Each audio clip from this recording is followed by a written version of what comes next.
ગીર સોમનાથ જિલ્લામાં વરસાદની આગાહીને લઈને વહીવટીતંત્ર સજ્જ બન્યું છે તો જિલ્લાની તમામ સરકારી કચેરીઓમાં round the clock control room કાર્યરત કરવામાં આવ્યા છે। ગીર સોમનાથના દરિયામાં કરંટ જોવા મળ્યો છે। કાંઠા વિસ્તારના 41 ગામોમાં સાયરનની વ્યવસ્થા પણ ઊભી કરાઈ છે।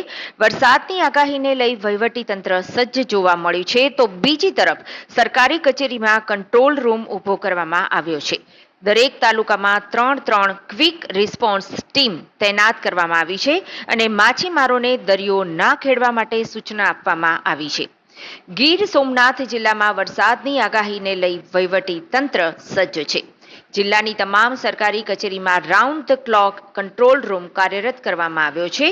જિલ્લાના સમુદ્રકાંઠાના 41 ગામોમાં સાયરનની વ્યવસ્થા કરવામાં આવી છે। ભારે પવન કે વાવાઝોડા જેવી સ્થિતિમાં વૃક્ષ કે વીજપોલ ધરાશાયી થાય તો તાત્કાલિક તેને દૂર કરવામાં આવશે અને કોઈ પણ સંભવિત આપાતકાલીન સ્થિતિને પહોંચી વળવા જિલ્લાનું તંત્ર સંપૂર્ણપણે સજ્જ છે। હવામાન વિભાગે ગુજરાતમાં વરસાદની આગાહી આપી છે, જેમાં દરિયાકાંઠાના વિસ્તારોમાં ભારે વરસાદની આગાહી આપવામાં આવી છે। મહત્વનું છે કે ગીર સોમનાથ જિલ્લામાં છેલ્લા 3 દિવસથી વરસાદ વરસી રહ્યો છે અને દરિયામાં કરંટ જોવા મળ્યો છે। દરિયામાં કરંટ જોવા મળતા તંત્રની એક ટીમ એલર્ટ મોડ પર છે અને માછીમારોને દરિયામાંથી પરત બોલાવવામાં આવી રહ્યા છે। પોલીસનું અને તંત્રનું દરિયા કિનારે રાઉન્ડ ધ ક્લોક પેટ્રોલિંગ પણ ચાલી રહ્યું છે।